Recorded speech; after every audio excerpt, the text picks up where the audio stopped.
شفاء صدور فاض وعطر كل لسان.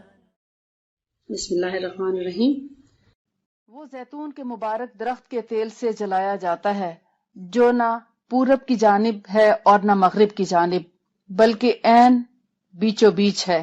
اس کا تیل اتنا صاف ہوتا ہے کہ خود بخود جلنے کو ہوتا ہے خواہ اسے آگ نہ بھی چھوئے. ترمذی اور ابن ماجہ میں حضرت ابو ہریرہ رضی اللہ تعالی عنہ نے نبی صلی اللہ علیہ وآلہ وسلم سے روایت کیا. آپ نے فرمایا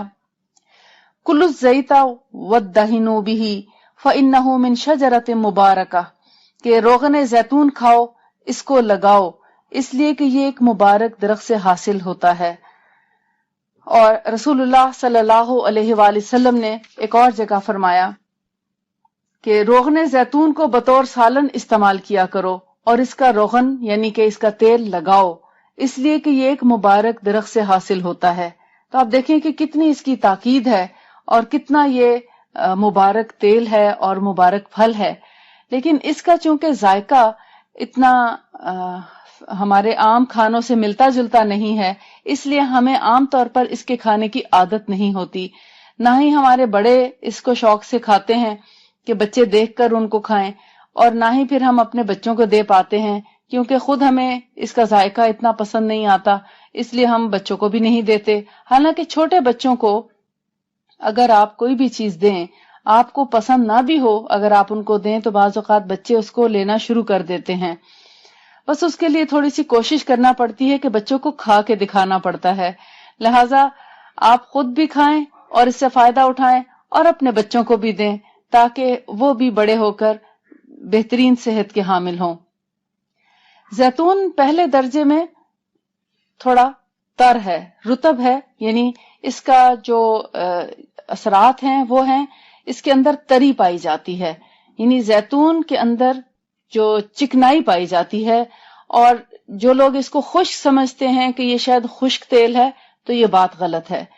اور بعض لوگ اس کو گرم سمجھتے ہیں، یہ گرم بھی نہیں ہے بلکہ اس کی تاثیر ٹھنڈی ہے. یعنی زیتون کا تیل ایک ایسا تیل ہے جو ایک بہت ہی معتدل سا مزاج رکھتا ہے. جو سبز پھل سے تیل نکالا جاتا ہے، جو سبز زیتون سے تیل نکالا جاتا ہے وہ تیل ٹھنڈی تاثیر کا حامل ہوتا ہے، اور جو تیل کالے رنگ کے زیتون سے نکالا جاتا ہے وہ کسی حد تک گرمی کا اثر لیے ہوئے ہوتا ہے. اور جو تیل درمیانے قسم کے رنگ کے پھل سے نکالا جاتا ہے جو نہ تو سبز ہوتا ہے اور نہ کالا بلکہ اس کے درمیان کا ہوتا ہے، وہ پھل کھانے میں بھی سب سے اچھا ہے اور اس کا تیل بھی معتدل ہے. اس کو پیا بھی جا سکتا ہے، اس کے مساج بھی کیا جا سکتا ہے، اس کو سر میں بھی لگایا جا سکتا ہے،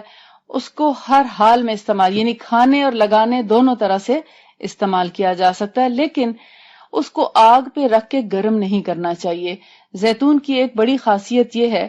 کہ اس کو بہت تیز ٹیمپریچر پہ جب آپ رکھ کے اس میں کھانا پکائیں گے تو اس کھانے کا آپ کو اتنا زیادہ فائدہ نہیں ہوگا. البتہ کھانا جب آپ پکا چکیں تو اس کو اوپر سے ڈال کر کھائیں تو اس کی جو صحیح نیوٹریشن ہے، اس کی جو غذائیت ہے وہ آپ کو ملے گی. اس کو سلاد میں ڈال کر کھایا جائے یا اس کو دودھ کے ساتھ پیا جائے یا اس کو ڈائریکٹ پیا جائے، یعنی بغیر کسی چیز کے بھی اس کو پیا جا سکتا ہے. اس کے بہت سے فائدے ہیں اور اس کو پینے کا طریقہ یہ ہے، چھوٹے بچوں کو آپ چند قطرے بھی دے سکتے ہیں. جیسے بچوں کے بدن پہ اگر آپ کو خشکی محسوس ہوتی ہے اور چھوٹے بچوں کو پیدا ہوتے بچوں کو مائیں مساج کرتی ہیں تو وہ مساج زیتون کے تیل سے کیا جائے اگر اس بچے کو، تو جسم کے بعض اوقات بھوسی اتر رہی ہوتی ہے، جسم کے اوپر سے چھلکے اترتے ہیں نومولود بچوں کے، تو وہ چھلکے آرام سے اتر جائیں گے، پوری کی پوری سکن نئی آ جائے گی اور بغیر کسی تکلیف کے. جیسے جیسے مساج کرتے جائیں وہ خشکی دور ہوتی چلی جاتی ہے اور جلد بالکل نئی صاف ستھری چمکدار جلد اندر سے نکل آتی ہے. اسی طرح بڑوں میں بھی جیسے بعض اوقات سر میں خشکی ہو گئی یا بچوں کے بال تیزی سے گر رہے ہیں یا بالوں میں سفیدی آ جاتی ہے، تو اگر بالوں میں سفیدی آنے لگے تو یہ بالوں میں سفیدی آنے کو روکتا ہے، لیکن اگر بال سفید ہو چکے ہوں تو ان کو کالا کرنے کا اس میں ضروری نہیں کہ کالے ہو جائیں، کچھ لوگوں کے کالے ہو بھی جاتے ہیں، لیکن یہ کوئی یعنی کنفرم چیز نہیں ہے کہ ضرور اس سے کالے ہو جائیں گے۔ البتہ اگر اس کو باقاعدگی سے لگایا جائے، اور اس کے لگانے کا صحیح طریقہ بھی یہ ہے کہ آپ اس کو غسل سے پہلے 1 گھنٹہ پہلے لگائیں، یا زیادہ سے زیادہ 2 گھنٹے پہلے لگا لیں، لیکن اس کو پوری رات لگا کے مت سوئیں، کیونکہ زیادہ دیر تیل لگانے سے جسم کے مسامات بند ہو جاتے ہیں، اور جب جسم کے مسامات بند ہوتے ہیں تو ہمارے جسم میں پھر خشکی پیدا ہونے لگتی ہے، تو اس کا جو بعد کا اثر ہے وہ پھر اس کے اندر، یعنی وہ ہماری اپنی غلطی کی وجہ سے خشکی ہے، کیونکہ اس کا جو صحیح طریقہ ہے وہ یہ کہ نہانے سے 1 گھنٹہ یا 2 گھنٹے پہلے لگا لیں، اور اگر نہانے کے بعد لگانے کا ارادہ ہو بھی، جیسے بعض اوقات لوگوں کو خارش ہے یا ان کو سورائسس چنبل کا مرض ہے، تو ایسے میں جلد بہت زیادہ خشک ہو جاتی ہے، تو پھر جب پورا غسل کر لیں تو اس وقت اس تیل کو جسم پر لگانے کے بعد اوپر سے 1 دفعہ پانی اور بہا دیں۔ تو یہ 2 طریقے ہیں جو بہترین طریقے ہیں۔ اس کے علاوہ تیل لگا کے اگر آپ 1 دن یا 2 دن رکھتے ہیں تو ایسے میں مسامات بند ہو کر جلد کی خشکی میں اضافہ ہو جائے گا، تو اس میں بجائے فائدے کے آپ کو نقصان پہنچے گا۔ تو بہتر ہے وہ طریقہ اپنائیں جس سے آپ کو فائدہ بھرپور ہو اور اس میں نقصان کم ہو۔ زیتون کے تیل کو مختلف طریقوں سے بنایا جاتا ہے۔ اس کو پانی کے ساتھ بھی اس کا تیل نکالا جاتا ہے، اور ڈائریکٹ بھی اس کا تیل نکالا جاتا ہے۔ تو جو پانی کے ذریعے اس کا تیل نکالا جاتا ہے وہ بہت ہلکا ہوتا ہے، خفیف ہوتا ہے، بہت لائٹ ہوتا ہے، اور جو ڈائریکٹ اس کا تیل نکالا جاتا ہے وہ قدرے گاڑھا ہوتا ہے، اور ہمیشہ تازہ نکلا ہوا تیل جو ہے وہی فائدہ مند ہوتا ہے۔ جتنا پرانا رکھا ہوا تیل ہوگا اس کی جو تاثیر ہے وہ ثقیل ہو جائے گی، وہ دیر سے ہضم ہوگا اور تھوڑا طبیعت پہ بھاری گزرے گا۔ زیتون کا تیل لگانے سے پسینہ بند ہو جاتا ہے، یعنی جن لوگوں کو بہت زیادہ پسینہ آنے کی شکایت ہو تو وہ ان اعضاء پر لگا کر آزما کے دیکھیں کہ ان جگہوں پر اسپیشلی نہانے کے بعد ان حصوں پہ لگا لیں، جیسے اگر بغل میں پسینہ بہت آتا ہے تو صرف اس جگہ پر تھوڑا سا انگلی کے ساتھ تیل لگانے کے بعد اوپر سے پانی بہا لیں، اور پھر اس کو دیکھیں کہ پسینہ آنے میں کچھ کمی ہوتی ہے۔ اور اسی طرح اگر پورے جسم پر پسینہ زیادہ آتا ہے تو اس کو اسی طریقے سے لگانے کے بعد اوپر سے پانی بہا لینا چاہیے، تاکہ کسی حد تک مسام بند ہوں اور پسینہ بہت زیادہ نہ آئے۔ یا بعض اوقات جسم کے پورس جو ہیں وہ کھل جاتے ہیں، بعض اوقات چہرے کی جلد کے پورس کھل جاتے ہیں، تو ایسے میں رات کو تیل لگا کے اور پھر صبح میں منہ دھویا جا سکتا ہے، یا 1 سے 2 گھنٹے کے لیے بھی لگا کر اس کو صاف کر لیا جائے تو بھی اچھا ہے۔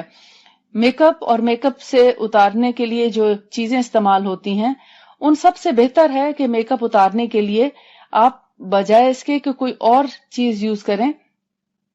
زیتون کے تیل سے بھی مدد لی جا سکتی ہے۔ اور اس کے علاوہ زیتون کا جو پانی ہے، نمکین پانی، اگر جسم کا کوئی حصہ جل جائے تو زیتون کے نمکین پانی کو اوپر لگایا جائے تو وہاں پر چھالے نہیں بنتے، یعنی اگر جلد کٹی نہیں ہے یا جلد جل کے اتری نہیں ہے اور چھالا بننے کا امکان ہے، جیسے بعض اوقات استری سے ہاتھ ٹچ ہو جاتا ہے یا کبھی کسی گرم توے کے ساتھ ہاتھ لگ جاتا ہے، تو فوری طور پر اگر اس کو لگا دیا جائے تو وہاں چھالا نہیں بنتا۔ لیکن شہد اس سے بھی زیادہ اچھا کام کرتا ہے، یعنی کسی بھی جلی ہوئی جگہ پر اگر فوراً شہد لگا دیں چھالا بھی نہیں بنتا، اور اگر چھالا بن بھی گیا ہے تو بہت جلدی مندمل بھی ہو جاتا ہے۔ اور سمجھنے کی بات ہے، کوئی سمجھدار خاتون ہی یہ کام کر سکتی ہے، بچوں کو یہ کام نہ بتایا جائے۔ وہ یہ کہ اگر خدا نخواستہ ہاتھ جلنے سے چھالا بن گیا ہے یا کسی بھی جگہ پر جلنے کے بعد جلد ابھر آئی ہے اور چھالا بن گیا ہے، یا بعض اوقات ایسا ہوتا ہے کہ سالن گرا یا کوئی ایسی چیز گری تو فوراً اس کو دھو دیا، جلے ہوئے حصے کو دھو دیا، دھونے سے بڑے بڑے چھالے بن جاتے ہیں۔ اگر کبھی ایسی جگہ پر چھالا بن جائے جلد پہ کسی بھی جگہ پر، تو صاف ستھری نئی اسٹرلائز سوئی ہو، اس میں اگر دھاگا ڈال کر چھالے کو ایک طرف سے لے کر دوسری طرف سے سوئی کو نکال کر اس کو اچھے سے گرہ لگا دی جائے، اور اس کو تھوڑا تھوڑا آپ ہلائیں گے تو چھالے کا سارا پانی نکل جائے گا، اور جلد کے اوپر جو اپنی سکن ہے وہ بھی رہے گی، ڈھکی بھی رہے گی جلد، اور اس پر کسی قسم کے کوئی جراثیم یا چوٹ وغیرہ کے اثرات بھی نہیں لگیں گے۔ بعض اوقات ہوتا ہے اگر کوئی جگہ جل جائے، ذرا سا کپڑا بھی لہراتا ہے تو وہ بھی اس سے تکلیف ہوتی ہے، تو اس طرح جلد اوپر قائم رہے گی تو اس کے اندر زیادہ انفیکشن نہیں پیدا ہوگا۔ لہٰذا اس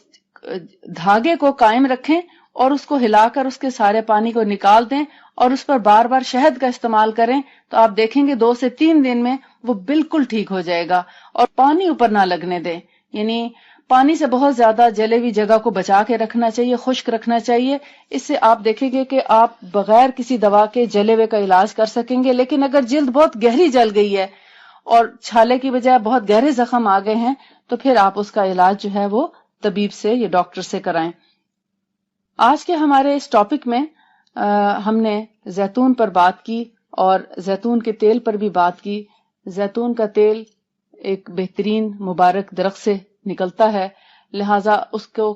عام ہمارے کھانوں کا حصہ ہونا چاہیے، اور اس کو کچا کھانا زیادہ مفید ہے بنسبت پکا کے کھانے کے، اور اس کا استعمال جو ہے کثرت سے کرنا چاہیے۔ اگر کسی بھی چیز کے لیے ضرورت نہ بھی ہو تو بھی اس کا ڈائریکٹ اس کو پی لینا بہت فائدہ مند ہے۔ یہ ہمارے جوڑوں کی ہڈیوں کی تکالیف اور دردوں کو بھی فائدہ اس لحاظ سے پہنچاتا ہے کہ ہمارے جوائنٹس کی جو تری ہے یا اس کی لوبریکیشن ہے اس کو برقرار رکھتا ہے، لہٰذا گھٹنے کے جوڑوں کو گھسنے سے بھی بچائے رکھے گا۔ اور بھی اس کے بہت سے طریقے ہیں، انشاءاللہ ہم اس کو ذکر کریں گے جب ہم بات کریں گے انجیر پہ، تو انجیر کے ساتھ کھانے کے اس سے بہت سے فائدے ہیں۔ اللہ تعالیٰ سے دعا ہے کہ اللہ تعالیٰ ہمیں نبی صلی اللہ علیہ وآلہ وسلم کی سنتوں پر عمل پیرا ہونے کی توفیق عطا فرمائے۔ وآخر دعوانا ان الحمد للہ رب العالمین۔ السلام علیکم ورحمۃ اللہ وبرکاتہ۔